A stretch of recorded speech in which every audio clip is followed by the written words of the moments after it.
The Junos, of course, a celebration of Canadian music, but this year comedy as well. For the first time since 1984, there will be a Juno presented for Best Comedy Album. That category, kind of a throwback.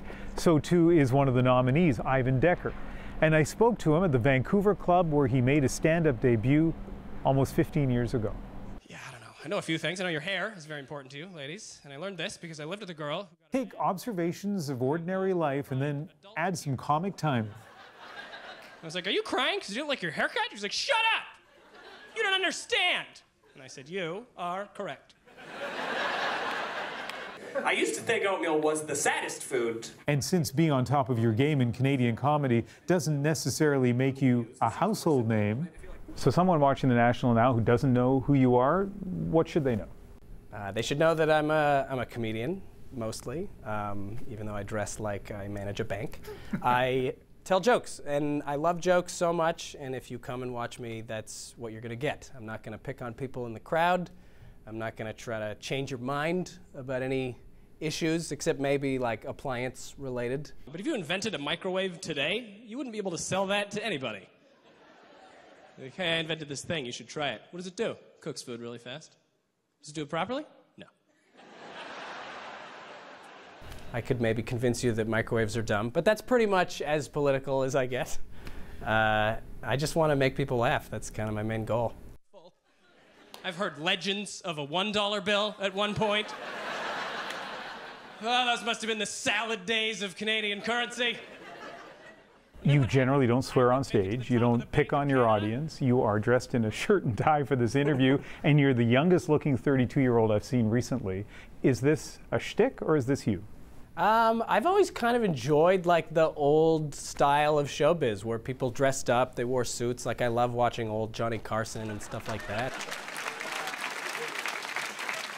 And speaking of Carson, 4 months ago, Decker made it to U.S. late night TV on former Tonight Show host Conan O'Brien's show. That's why I think people who are good at running will get really cocky about it. They'll try to bring it up all the time. What do you do? I'm a runner. That's your job? No? I just want you to know that I do it a lot. Of course, times have changed since the days of Carson when one late-night appearance was a career breakthrough. And that's where the album comes in. You may remember the golden age of comedy albums. Steve Martin, Richard Pryor, and before that, Bob Newhart, whose record topped the Billboard chart in 1960. Nowadays, albums don't generate those kinds of sales, but Decker says it is a path to getting his material on Sirius and XM satellite radio.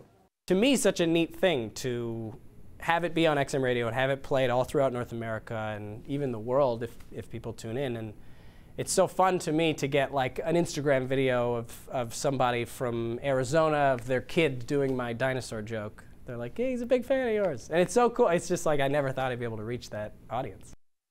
Of course, Decker is not the only nominee. There are 4 others from across the country vying for Best Comedy Album. As you look at that group of nominees, does anything come to mind to you? I think the nominees are just such a great kind of cross-section and example of just how good the comedy in this country is. Like, they're all fantastic.